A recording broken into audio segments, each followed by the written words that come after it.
एक सबस्टेशन में हम हमेशा कुछ रिएक्टर को कैपेसिटर बैंक के साथ जुड़े हुए देखते हैं।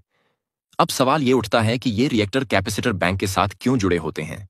तो सबसे पहले इन रिएक्टर की जरूरत समझने के लिए हमें कैपेसिटर बैंक या कैपेसिटर के बेसिक बिहेवियर को समझना होगा। मान लीजिए ये एक कैपेसिटर है, मतलब एक कैपेसिटर बैंक, और ये एक सर्किट ब्रेकर है, और ये वाला हिस्सा बाकी पावर सिस्टम का है।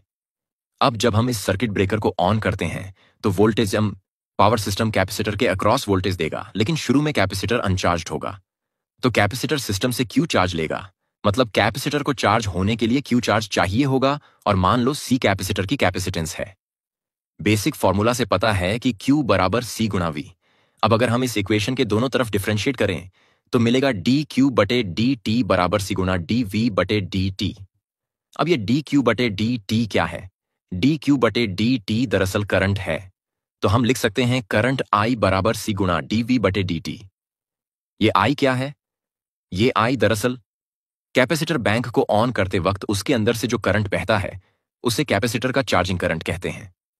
जब कैपेसिटर बिल्कुल खाली होता है तब उस पर कोई वोल्टेज नहीं होता, लेकिन जैसे ही हम सर्किट ब्रेकर ऑन करते हैं सिस्टम का वोल्टेज कैपेसिटर बैंक के टर्मिनल्स पर आ जाता है और कैपेसिटर अंदर चार्ज जमा करके सिस्टम वोल्टेज हासिल कर लेता है। ये सब 1 सेकंड के बहुत छोटे हिस्से में हो जाता है।